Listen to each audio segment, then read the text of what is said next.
আজ ভোর 5:30। শহরের বাতাসে তাজা হাওয়ার বদলে মিশে আছে গাড়ির কালো ধোঁয়া। তবুও ব্যস্ততার কোলাহল কিছুটা হলেও কম। ফজরের নামাজ শেষ করে বেরিয়ে পড়লাম আমি। ভাবলাম আজ একটু স্বদেশ হয়ে নেই। দেখুন, সাভারের লামাবাজার ভোরে অনেকটা নিস্তব্ধ।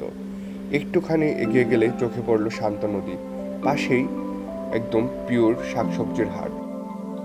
দেখতে দেখতেই চলে আসলাম এমন একটি জায়গা, দুই পাশে তার পানি, গাছপালা, নদী। এর মধ্যে একটু এগিয়ে দেখতে পেলাম অনেক মানুষ মাছ ধরছে। কেউ জাল ফেলছে, কেউ দাঁড়িয়ে আছে নৌকায়। সারি সারি নৌকা সাজানো যেন ছবির মতো।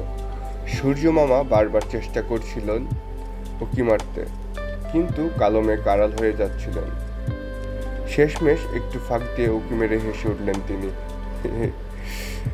আলো ছড়িয়ে দিলেন চারদিকে। ভোরটা হয়ে উঠল এক অন্যরকম। এদিকে ইঁদুর মামা কুটকুট করে কি যেন খাচ্ছে, আর আমি আশেপাশের প্রকৃতি অনুভব করছি। খুব ভালো লাগছে। ঠান্ডা শীতল হাওয়া, মনোরম পরিবেশ, কোলাহলমুক্ত শহর, দূষণমুক্ত একটা পরিবেশ। কার না ভালো লাগে? এমন সকাল প্রতিদিন হোক, সবার হোক। রিফ্রেশমেন্ট খুবই দরকার জীবনে।